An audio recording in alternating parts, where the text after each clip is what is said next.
Falei pessoal, vou gravar mais um vídeo aqui. Esse vídeo eu vou falar um pouquinho da pipeline de ingestão ali no Databricks com Workflow, mas ele vai ser guiado, né, a um Data Contract, tá? Eu vou deixar isso aqui depois no LinkedIn, tá? Esse link aqui com essas imagens aqui. Aí quem quiser dar uma olhada depois, fica à vontade, tá? Vai estar lá no LinkedIn. Mas a ideia é ter um Data Contract, um formato JSON, um formato YAML, qualquer formato que seja necessário para a empresa, que seja útil para que dê certo esse tipo de trabalho, tá bom? Vou usar lá um workflow com for each para poder paralelizar a quantidade de tabelas. Vai ter um data quality e também eu vou gerar os metadados, descrição das colunas, descrições da tabela ali através de uma Generative AI, tá? A ideia é que o Data Contract seja a fonte da verdade, né? Então, o engenheiro de dados vai lá, preenche o Data Contract. Esse Data Contract ele vai virar uma tabela delta para ter performance. E todos os filtros, tudo que eu precisar ali para fazer a ingestão vai estar dentro do contrato de dados ali, tá? Usando ali o workflow paralelizado. Vou ter um Data Quality a título de log, né? De monitoramento. E vai ter os metadados automáticos ali com Generative AI, ok? Então vamos aqui para o nosso ambiente, aqui é o Databricks, tá? O Databricks que eu subi lá no Azure, tá? Então o Databricks que está na minha conta particular, tá? Ok. Dito isso, eu vou vir aqui no catálogo e qual que é a ideia desse projeto, tá pessoal? Através de uma tabela de parâmetros, que é o nosso contrato de dados, eu vou ter algumas informações. Ele não está rodando aqui, tá? Vou precisar gerar de outra forma. Mas através dessa tabela de parâmetros, ela vai ser a entrada, o input para minha ingestão. E quando eu falo de contrato de dados, o que eu estou falando, o que eu estou querendo dizer, tá? É exatamente isso aqui, tá, pessoal? Então, o engenheiro de dados ou alguma outra pessoa vai preencher esse JSON aqui. Nesse caso, eu estou só fazendo da source para bronze. Estou falando de qualidade de dados e vai gerar os metadados ali, tá bom? Mas poderia complementar esse cara aqui para fazer silver, gold, etc e tal. E tudo ficaria dentro do contrato de dados. Ah, precisa de uma manutenção, tá lá no contrato de dados, tá bom? O código ali vocês vão ver que é open cert, então sempre vai ser atualizado conforme o contrato de dados. E o que eu tenho aqui? Informações necessárias. Então, nesse meu exemplo, tá? Eu estou usando arquivo CSV, ele tem cabeçalho e tem um delimitador. Qual que é a fonte de dados, tá? Então tá nesse volume aqui. As colunas, qual que é o tipo de dado que vai ser escrito na tabela, qual que é a tabela, né? Catálogo, esquema e tabela. Estou usando esquema location e checkpoint, que eu estou usando o autoloader. Tem um flag de reprocessamento. Ah, tô mais precisando reprocessar minha tabela. Vem aqui, muda para true, sobe lá, faz o merge desse código e vida que segue. Estou usando o autoloader, então eu vou falar qual que é o tipo de trigger, né? Se é um true, ele é available now, se não é process time. Quantidade de registro, chave primária, quantidade de registro por trigger, tá? Chave primária, se eu vou usar particionamento ou não, se eu vou deixar a IA fazer, criar os metadados, se eu vou fazer a qualidade de dados, se vai passar lá pelo meu código de qualidade de dados, e se for verdadeiro, quais são as métricas que eu estou usando. Tá? Então, eu estou usando o Unix nessa coluna, a parte de consistência nessa coluna que espera que seja not null, que não tenha nulo, né? E a parte de conformidade aqui, né? Um formato aqui esperado, né? Que no caso aqui é um postal code, é o nosso CEP, né? Então ele tem um formato de 5-3. E é isso, tá, pessoal? Então, o que eu tenho aqui no nosso projeto, tá? Projeto Ingest aqui. Eu tenho o setup, que é um setup de a gente fazer toda a configuração ali. Então, eu crio lá um catálogo, crio um esquema, crio os volumes que eu preciso, né? Crio lá o diretório dentro do volumes e é isso que eu preciso. E tem o que eu vou limpar aqui, tá? Então, se eu olhar aqui no meu catálogo, eu já tenho o catálogo, eu já tenho a bronze carregada aqui, eu tenho os parâmetros, tá? Então eu tenho aqui os parâmetros que é o da tabela de log e do contrato de dados. E aqui dentro do volumes aqui eu tenho toda essa estrutura aqui, tá? Vamos iniciar aqui, então, indo para o meu catálogo, eu vou vir nesse cara aqui. O que eu tenho aqui? Dentro do Adventure Workers são os arquivos CSVs que eu vou usar para fazer a ingestão. Então, o que eu estou simulando aqui, tá, pessoal? Um storage account. Uma camada lá transiente, land, qualquer coisa, qualquer nome aí que a empresa adquira aí como nomenclatura. Mas, então eu tenho lá, eu estou usando o famoso banco de dados Adventure Work, os dados do Adventure Work. Aqui é o esquema Person, e dentro do esquema Person eu tenho as tabelas que eu queira trazer para essa ingestão. Tá? Tem os demais esquemas aqui. Dentro do meu checkpoint, eu tenho aqui também um ambiente dev, poderia ser dev, homologação e produção, mas no caso eu estou usando só dev, e eu tenho aqui o checkpoint, desculpa, o checkpoint que é gravado lá através do autoloader, da API do Struct Stream, tá bom? Eu tenho meus contratos de dados, então como eu falei, ele é um JSON, né? Então eu tenho um contrato de dados para cada esquema que eu estou usando. Então dentro do esquema eu tenho as minhas tabelas, tá? Dentro do outro esquema eu tenho as outras tabelas e assim por diante. Esse file trigger é porque o meu workflow está sendo startado através de um arquivo de trigger. Então caiu um arquivo dentro desse diretório, ele está usando lá trigger file arrival, e aí ele vai dar o start no workflow conforme o arquivo cai aqui dentro. Para que isso, tá, Tomás? Pensa que eu estou lá num data factor, aí eu tenho minha pipeline lá que vai fazer a ingestão, que vai ler lá a fonte de dados, um banco de dados qualquer, vai colocar numa camada transiente os arquivos, e aí qual que é o horário que eu start esse job, que eu start o workflow? Não sei. O data factor pode acabar às 3 da manhã, como pode acabar às 4, e assim por diante. Então eu não fico com isso amarrado.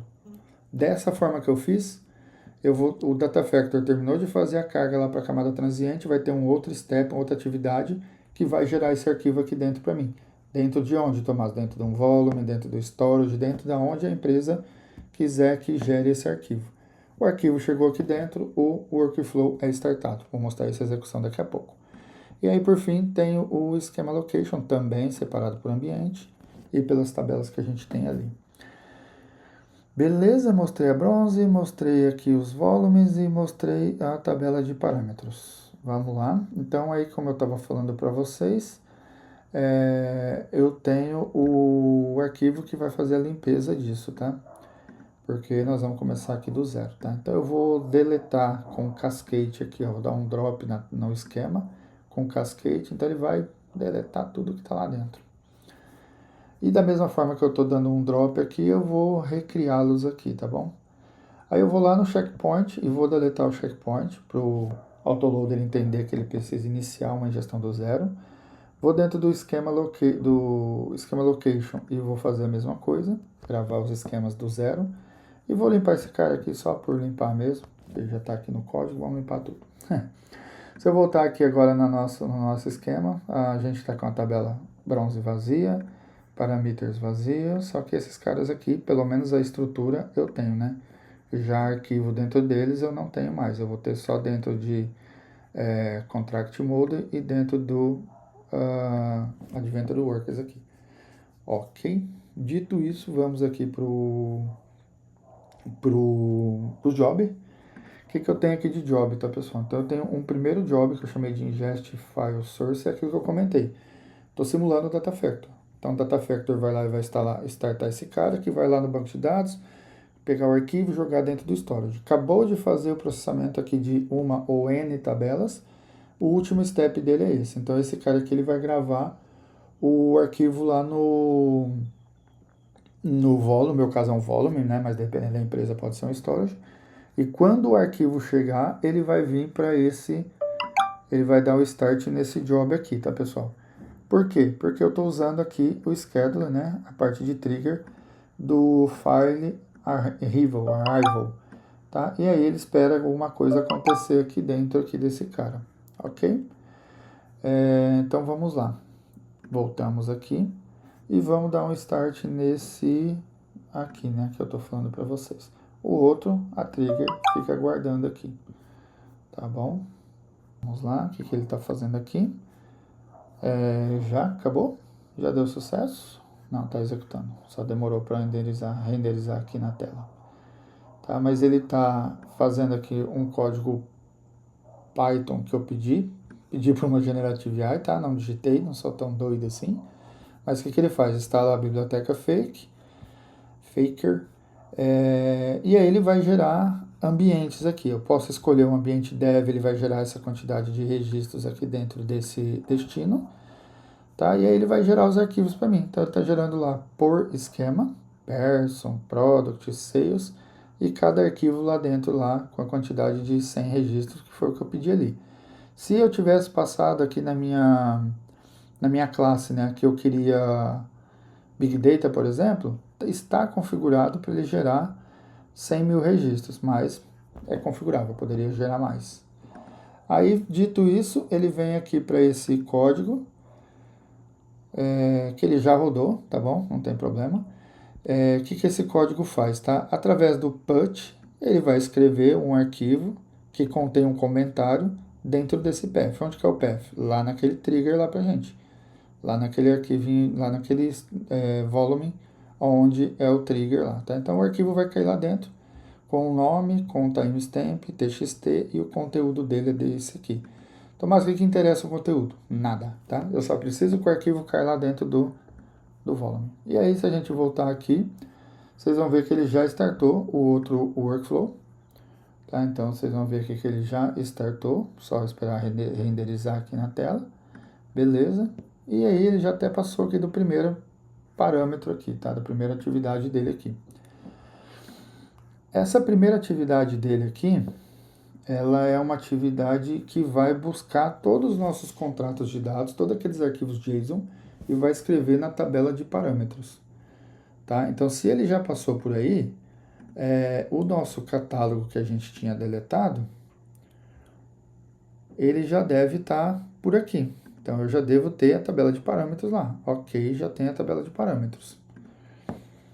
Aqui ele pega uma lista. Ele vai pegar uma lista dos arquivos que ele precisa fazer a ingestão. E eu guardo isso num task values, que eu vou passar esse task values para a próxima etapa do nosso ingestor. E a próxima etapa é essa daqui. Então, conforme a quantidade que está dentro daquele parâmetro, que é este parâmetrozinho aqui de input, ele vai entender quantas tabelas ele precisa executar. Nesse caso aqui, são todas essas daqui, tá? E aí, como está simultâneo lá, pode ver que eu estou usando concorrência 6 aqui, ele vai startar 6, vai executar, acabou uma, já começa outra, mas sempre vai ter 6 rodando. Se tiver 200 tabelas, eu vou ter sempre 6 rodando. Acabou uma, inicia uma, outra. Acabou outra, inicia outra. Beleza? E é isso que ele está fazendo. Aqui ele está gravando a camada bronze, tá? Então, novamente, se eu voltar aqui no nosso catálogo, agora a nossa camada bronze que eu tinha deletado, olha lá, tem algumas tabelas.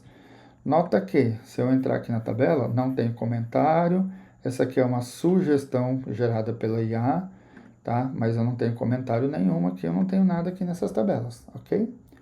Só tenho elas sendo criadas. Vamos aguardar, isso aqui demora acho que uns 3 minutos e meio, mais ou menos, são 16 tabelas.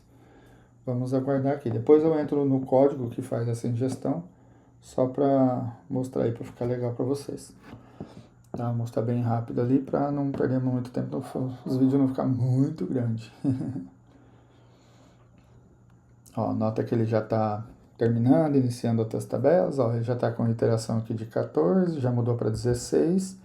Agora é só aguardar finalizar essas 4 últimas aqui.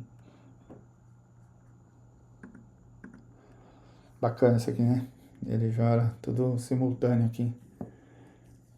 E pode ter N tabelas lá que ganham um tempo danado aqui, ao invés de ficar esperando. Aqui tem 2 situações, né? Ele roda simultâneo, então você não precisa ficar esperando acabar uma para começar a outra.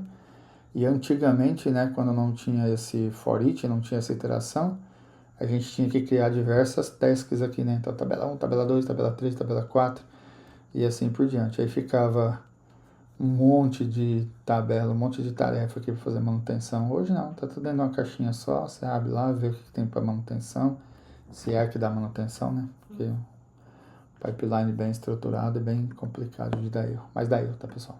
Eu sei que dá erro. O mundo real é bem complicado. Aqui ele também vai fazer a mesma coisa, só que aqui ele está pegando a lista de tabelas que já está no nosso esquema. Opa, maravilha. Então eu estou pegando, eu estou entrando lá na minha tabela de parâmetros e estou vendo é, qual tabela está liberada para que a Generative AI faça a, o input ali, né, dos metadados, tá? Tanto para a coluna quanto para a tabela. Se tiver falso aqui em alguma tabela lá no meu contrato de dados, ele não vai trazer aqui nessa lista, por consequência, ele não vai gravar aqui no table lista que ele gravou 16 tabelas. Então tá armazenado aqui na variablezinho. Esse cara vai ser o loop para essa ingestão. Aí nota que aqui também estou rodando paralelizado com 5. E aí, o que esse cara faz, tá? Isso aqui é bastante bacana, tá, pessoal? Aqui é o código que ele vai gerar o... Então aqui o primeiro digito aqui, ele vai receber as tabelas. O segundo é o modelo que ele está usando. Eu posso mudar, colocar qualquer modelo que eu quiser. Tá? E aqui é se eu forço o update ou não, tá? Eu posso falar assim, cara, já alguma tabela já existe o metadado, então eu não vou mexer nela. Aí eu venho aqui e coloco false ou true. E também lá no contrato de dados, tá? E aí o que ele faz aqui, ó? Ele entendeu que está como falso parâmetro, ele entendeu qual que é o parâmetro que ele vai usar aqui, qual que é a tabela. A tabela é filtrada por tabela, né? Então nesse caso aqui a gente está dentro da iteração, então na iteração ele pegou a tabela de employers. E aqui ele começou, então ele entendeu que ele tem uma tabela para fazer, que é essa tabela aqui. Ele entendeu que tem 19 colunas que não tem comentários, então 0% documentado. E aí encontrou 19 tabelas, que é a mesma mensagem que ele deu ali. E ele começa a iterar aqui por coluna. Então ele foi lá na Business ID e fez a ingestão aqui, colocou a informação lá do metadado. E coluna por coluna aqui. E ele dá a mensagem, né? Uma de 19, duas de 19 e assim por diante, até chegar no final aqui. No final ele dá uma mensagem de 19 tabelas, não teve erro, 100% com sucesso. E beleza, mais informações, mais saidinhas aqui das mesmas informações. Ok? E aí a gente tem a tabela de controle, a tabela de Data Quality, que está simultânea aqui, não importa, né? Não importa a diferença aqui para essas duas. Mas aí, então eu coloquei esse aqui simultâneo. O que esse cara aqui faz? Da mesma forma, tá? Ele vai entrar lá na tabela de parâmetros, tá? Na nossa tabela de parâmetros, e ele vai verificar lá quais as tabelas que estão liberadas para que seja feito o Data Quality. Eu posso ter 1000 tabelas e eu quero que 100 eu faça qualidade de dados, outras 100 não. E aí ele vai falar assim, ó, você tem um total de 2 tabelas liberadas, ok. E aí ele vai montar a estrutura da tabela de log.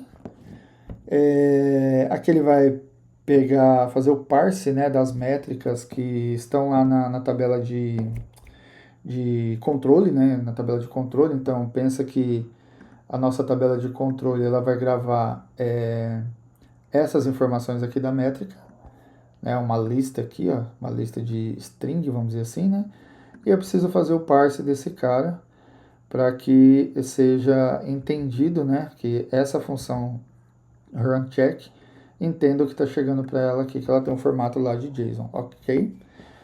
E aí o que importa aqui para a gente, o que é extremamente importante? O data frame que eu estou trazendo. Então esse data frame eu vou passar aqui para a classe do validador. E aí o meu validador vai executar as métricas ali que ele está pedindo. E aí eu vou ter mensagens, tá? Mensagens, mensagens, mensagens e mensagens. Para a tabela TB address, eu tenho 3 métricas. Eu tenho a métrica Unix, consistência e o formato aqui.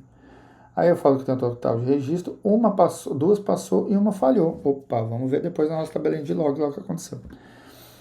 Tá? E aí eu tenho a de customer, que eu trago a informação, aqui as 2 passou e acabou.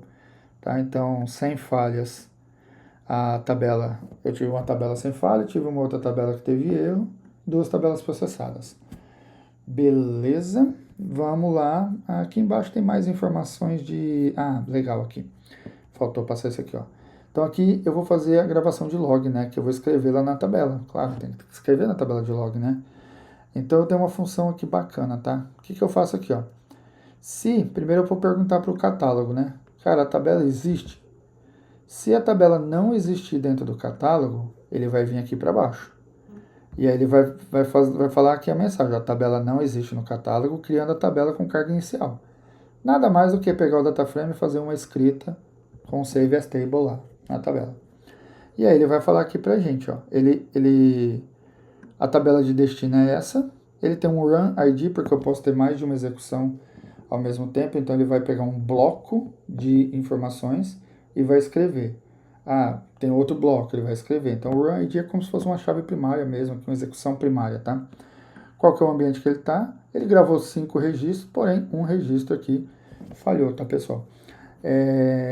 Agora vamos supor que a tabela existe. Ah, a tabela já existe no meu catálogo. Então ela vai entrar aqui. E aí eu tenho uma coluna de hash para quê? Para que o meu update não fique processando lá, tá? Então eu tenho uma tabela de hash que só vai atualizar quando o hash da target for diferente da source for diferente da target, tá? Tem essa expressão aqui, então eu falo aqui que t, né, t.hashCall é igual a s.hashCall. E aí esse cara vem para minha expressão do merge, né? Deu match, ele entra aqui no update. Vai fazer aqui somente se o hash for diferente. Caso contrário, ele entra no insert. Então, mais esse terceiro aí, que eu nunca vi na minha vida. Aqui ele vai verificar se o dado existe na source. Se o dado não existir na source, se eu tenho uma chave primária lá na source, 1, e eu tenho na target, ok, ele vai entrar no update. Se eu tenho a chave primária na source, uma chave 1 lá, de número 1, e eu não tenho na target, ele vai fazer um insert. Então, não deu match aqui, faz um insert. Agora, Tomás, por algum motivo, alguém foi lá e deletou essa chave primária na source. Então, ele vai falar assim, existe na source? Não. Existe na target? Existe. Opa, peraí, vamos equalizar as tabelas. Então, ele vai lá na target e deleta. Tá bom? Cuidado com isso aqui, porque tem empresas que pode perder algum dado aí na bronze, na camada anterior, na source, né? E tem que manter na target aí. Beleza? Então vamos abrir esse notebook aqui, que tem uns códigos aqui embaixo que eu deixei, pra gente fazer uma brincadeirinha aqui, tá? Então o que eu tenho aqui? Eu tenho essa qualidade aqui que é a nossa tabela. A nossa tabela aqui. Então vamos ver o que ele trouxe aqui pra gente. Vamos lá. Serverless aqui tá 7, 8, uns 10 segundos aí para startar.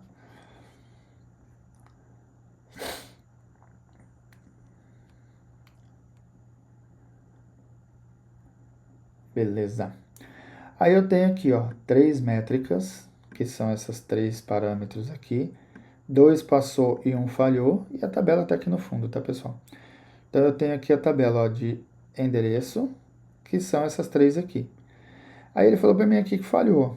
Então eu espero, tá? O postal code, ele espera 5 dígitos, tracinho 3 dígitos, que é o nosso CEP, né? Ele falou que 75% dos nossos arquivos, dos nossos registros, foram violados. 75% de 100 são 75 registros que não estão nesse padrão, tá bom? Nota que eu não parei a ingestão por esse motivo, tá? Mas eu tenho agora um log onde algum analista, cara, qualquer pessoa responsável vai lá verificar o que está acontecendo. Os demais passou, né? Então eu tenho o Unix nessa coluna, tem a count number que ele não espera que todos os registros existam, né? Que não espera nulo. Todos eles passou. Então essa é uma forma de você ter uma qualidade de dados ali, tá, pessoal? Beleza. Agora vamos para Generative AI, que eu tinha mostrado para vocês lá que a gente não tinha metadado nenhum, né? Então vamos vir aqui para o catálogo. Todas as tabelas agora estão aqui. Todas as tabelas estão aqui de parâmetros e de coisa, de qualidade. E vamos vir aqui para endereço, por exemplo. Opa! Descrição da tabela.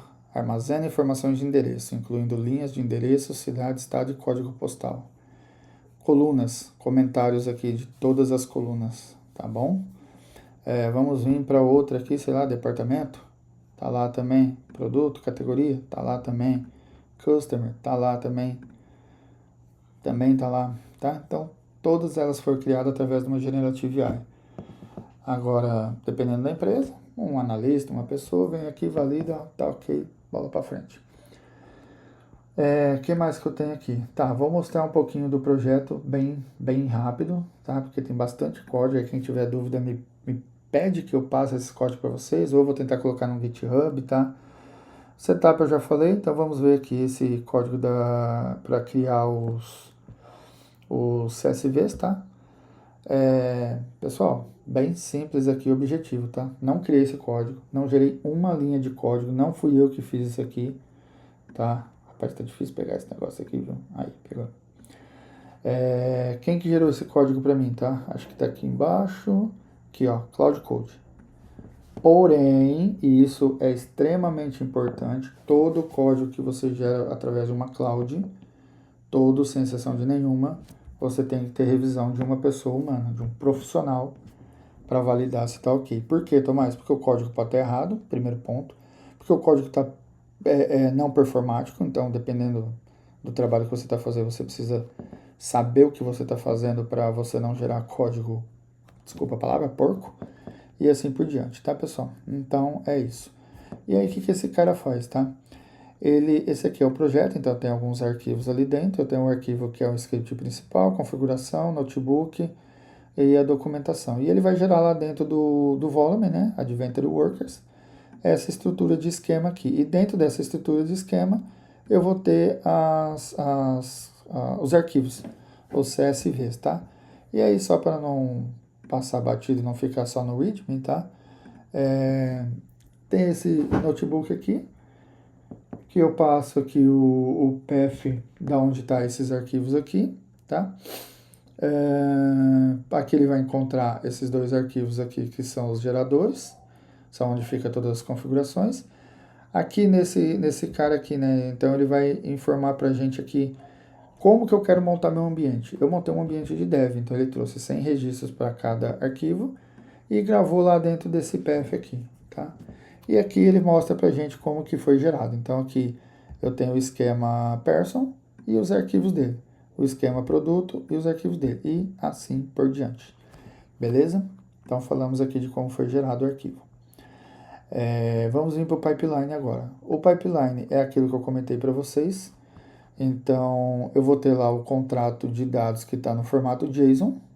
Então, ele vai pegar todos os arquivos JSON que estão dentro desse path aqui, desse diretório aqui, eu pego todos os arquivos JSON, leio ele com o Spark, performance em primeiro lugar, e aí eu tenho um data frame. Esse data frame vai seguir a mesma coisa, a mesma regra, a mesma estrutura que eu mostrei para vocês lá da tabela de controle. Tá? Então, se não existir no catálogo a minha tabela de parâmetros, qual tabela que nós estamos falando? Essa aqui, ó. Essa aqui, tabela de parâmetros, TB Parameters. Se ela não existir, eu vou fazer a primeira escrita aqui embaixo. Pronto, acabou, finalizou. Se ela existir, eu vou trazer aqui dentro. Então, o que eu faço? Passo minha chave composta para minha expressão, vai virar minha expressão aqui. Pego os registros que estão lá na camada de destino, tá? Trago aqui para um data frame target. Nota que eu estou usando aqui o Delta Table, tá? A API do Delta Table. Então, eu pego para o meu target, pego o meu source, vejo a minha expressão. Se der match, aqui eu estou olhando a data, não é uma coluna de hash. Então, eu falo assim, ó, só vai fazer atualização, só vai fazer update se o source, se a data do source for maior que a data do destino, tá? Do target. E aí os outros dois que eu já expliquei lá atrás. Beleza? E aí ele vai criar a nossa tabela de parâmetros aqui, tá? E eu acho legal, tá? Da mesma forma que eu fiz lá no outro, eu vou rodar esse cara aqui, tá? Eu vou dar um select, eu vou copiar esse código aqui e vou dar um select. Opa, o que ele deu aqui? Ele deu na variável aqui, acho que não rodou. Beleza. Beleza. Aí, vamos lá. Vou dar um... Eita. Um select asterisco from aqui.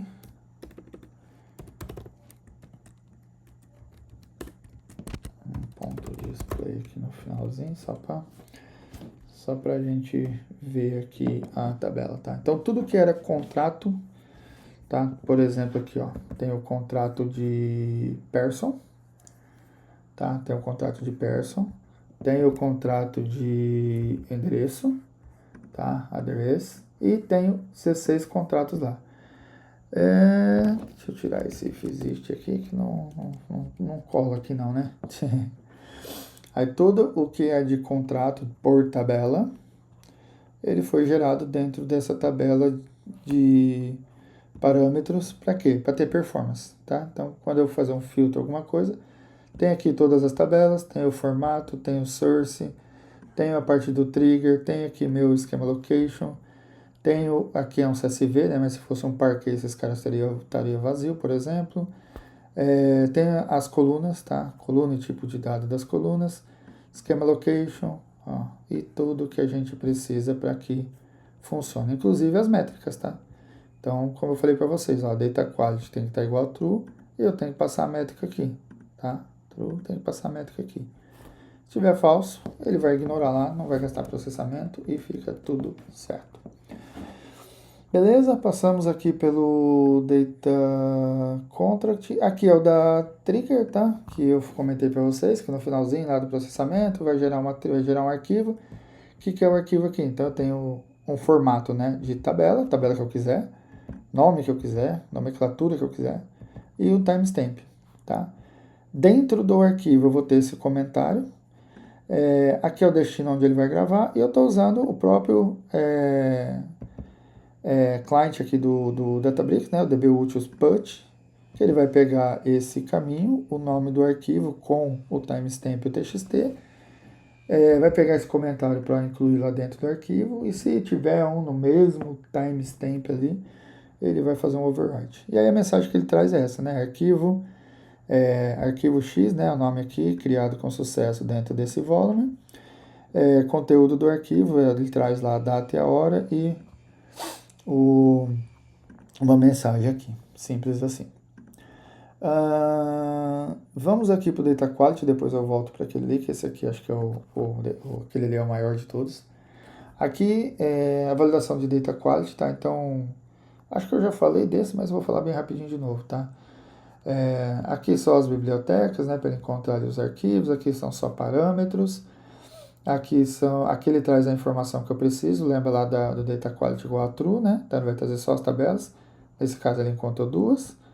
Aqui é a estrutura que vai ficar a nossa tabela de Data Quality.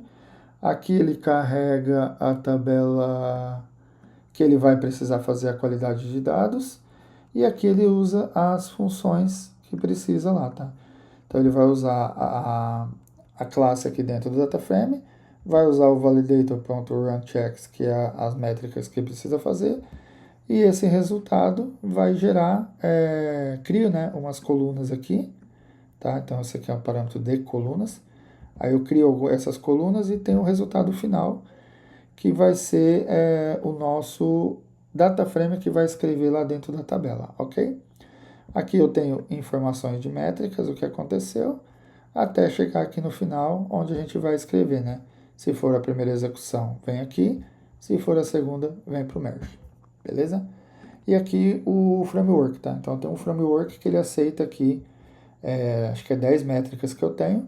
Basta eu passar as métricas que eu preciso neste formato aqui. Então, a métrica que eu quero, qual a métrica que eu quero, né? Qual a coluna que eu quero, qual que é a métrica que eu quero, no caso essa aqui é a expressão, e aí por diante, tá? Então, eu pego, por exemplo, a completeness, eu tenho a função aqui da completeness e todo o código aqui do que ela tem que fazer, tá bom? E assim por diante, ó, Unix e assim por diante. O do generator aqui também, eu acho que eu já comentei dele, mas vamos lá. Então ele vai pegar todas as tabelas que está lá dentro daquele parâmetro que vem lá do list table. Ele vai ter aqui um modelo, né? Então eu posso alterar esse modelo se eu quiser. E eu tenho aqui um force, né? Se eu forço ele a refazer toda a parte ali de criação dos metadados, ou se eu falo, ó, essa tabela não precisa, essa tabela não precisa, assim por diante. Parâmetros aqui, variáveis, né? Aqui eu pego o que vai processar, né? Então, o que vai reprocessar por tabela, tá? E eu vou ter um result. Esse result é ao final de tudo aqui. E onde que fica toda a brincadeira? Fica aqui dentro dessas funções, dentro das funções aqui. Tá? Então, o que eu tenho aqui de mais importante? Eu tenho essa função aqui embaixo, que é a função que faz tudo, tá? Então, o que ele espera aqui? Espera lá a tabela, ela espera a validação da tabela, eu trago aqui um registro só para verificar se a tabela existe, até que a gente entra no prompt. Tá? Então, aqui é onde as coisas vão acontecer. Então, eu vou ter lá um prompt, eu vou ter a execução, aqui é a alteração, né, para ele poder fazer. E cadê? Acho que eu pulei função, hein? Acho que eu pulei função. Acho não, pulei. Tá, essa aqui. Essa função aqui. Tá, então tem essa função aqui, ó, que vai gerar comentários. O que esse cara faz? Eu tenho um prompt que espera algumas informações, algumas tarefas para o prompt fazer, para a IA fazer, algumas regras que devem seguir. Então, eu passo o system prompt, passo o prompt do usuário para esse request, coloco no formato que a gente precisa aqui para dentro do AI Query, e esse select aqui vai entregar, ele vai lá chamar o modelo, né? Vai passar aqui o prompt vai fazer o que tem que fazer e vai entregar um response aqui para a gente. E é esse response que tem toda a informação que gera os metadados. Por fim, e não menos importante, porém acho que é um dos mais importantes, é o único notebook que eu tenho para fazer ingestão da camada bronze. N tabelas ou N tipo de dados, tá? E aí, o que eu faço aqui? Ele vai esperar lá o table config, né? Que é a tarefa anterior que vai gerar uma lista de tabelas. Então, eu pego ela aqui com o argumento e trago para essa tabela aqui. Então, cada parâmetro parametrizado conforme aqui a tabela, ele vai trazer a informação lá da minha tabela de controle. Qual que é a minha tabela de controle? Tabela de parâmetros que a gente tem lá do data contract, tá? E aí eu vou ter aqui uma lista, tá? Aqui é por tabela, por isso do first. E aqui eu trago variáveis, trazendo tudo que está lá, tudo que eu preciso para ser executado. Aqui um print só para a gente entender. Então, o que eu tenho lá? Então, eu preciso saber qual que é o tipo do arquivo, qual que é o local que estão meus arquivos que eu vou ler, minha fonte de dados, quais são as minhas colunas, nesse caso é um CSV, e assim por diante. Eu tenho um reprocessamento, se lá no meu contrato de dados tiver reprocessamento true e a tabela existir, ele vai vir aqui e vai fazer o drop da tabela, limpar o esquema e depois reprocessar tudo de novo. Só rodar de novo que ele vai executar tudo e vai carregar de novo. Verifico se o path existe, não faz sentido eu descer para baixo, né? Se o path não existir, então eu não perco processamento, acabou aqui e ponto. E aí eu tenho leituras, né? Então, com uma única função, que nem vocês estão vendo aqui, eu posso ler arquivo Parquet, eu posso ler arquivo CSV, eu posso ler XML, eu posso ler JSON. No nosso caso é um CSV, então ele trouxe aqui para a gente, ok? E aí eu tenho a ingestão, né? Eu tenho a escrita. Na escrita eu estou usando o write string, tá? Então eu tenho meu data frame read, meu data frame que está trazendo os meus registros. Falo para ele que eu quero o tipo de dado parametrizado, pode ser delta, parquet ou qualquer outra coisa. Sempre ele vai fazer mode append e merge esquema. Ele sempre vai ter um checkpoint e aqui eu tenho uma query name, porque eu consigo, através desse nome, entender qual que é o string que está rodando. Por exemplo, esse aqui é o nome desse string, tá? Pego essa informação, pego esse data frame e passo aqui para o meu available now, que é outra função. E eu vou perguntar aqui, o available now vai ser true ou falso? Tá? Tá lá na tabela tá lá no nosso contrato. Se no contrato tiver true, ele vai fazer o quê? O que o available now faz? Pega todos os registros que está na source, grava no destino, não tem mais nada para fazer, desliga.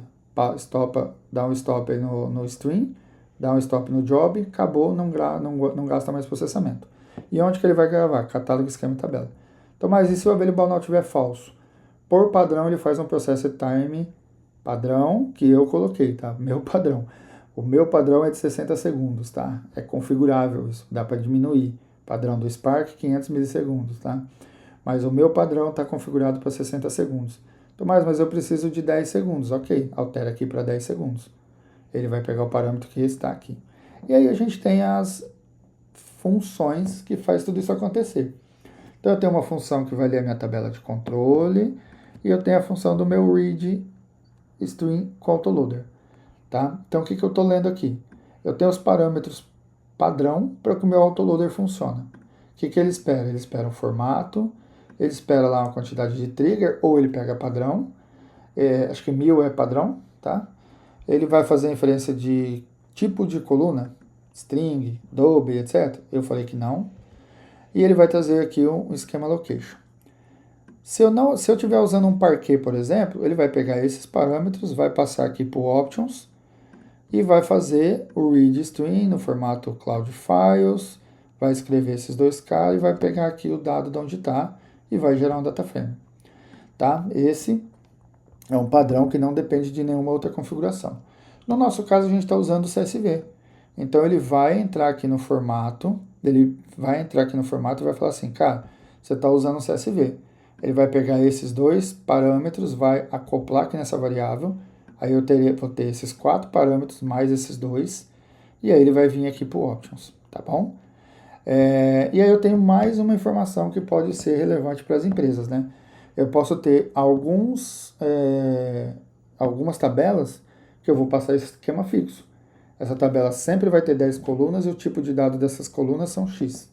Então eu vou perguntar, existe esquema? Existe. Então vem aqui para o meu S e eu passo aqui o esquema. Não existe esquema, então eu deixo fazendo aqui a evolução de esquema. Então aqui eu estou usando um esquema evolution. Beleza? E aí eu tenho a parte do write stream. Como eu falei para vocês, aqui eu monto o meu write, o meu data frame de escrita, onde eu estou passando o data frame, write stream, o formato lá é delta, o mode é append. Estou passando aqui o merge esquema, também é parametrizado, eu posso passar sim ou não. O esquema location e a query name. Peguei esse data frame, eu vou passar ele aqui para a função de available now, tá? E aí eu vou perguntar, qual que é o available now desse cara? É verdadeiro? Então pega essa trigger aqui e grava na tabela. Não, Tomás, é falso aqui o available now. Então pega essa trigger que é o process time. Como eu falei para vocês, o meu padrão é 60 segundos e grava na tabela. E acabou. Tá bom, pessoal? É isso. Eu acho que não tem mais nada para falar aqui. Esse é um projetinho bem bacana. Tudo que está aqui dá para parametrizar mais, dá para melhorar muito mais, porque o código sempre está evoluindo, sempre a gente consegue evoluir, mas do jeito que ele está aqui, se eu pego esse PRJ ingest e levo para qualquer empresa, para qualquer estrutura, eu tenho aqui 80% pronto, né? Eu vou precisar passar onde está os storages, para que ele entenda onde está o source e qual o catálogo que a empresa está usando e etc e tal. Então, cara, é uma ingestão muito fera mesmo, assim. É bem bacana isso, tá bom?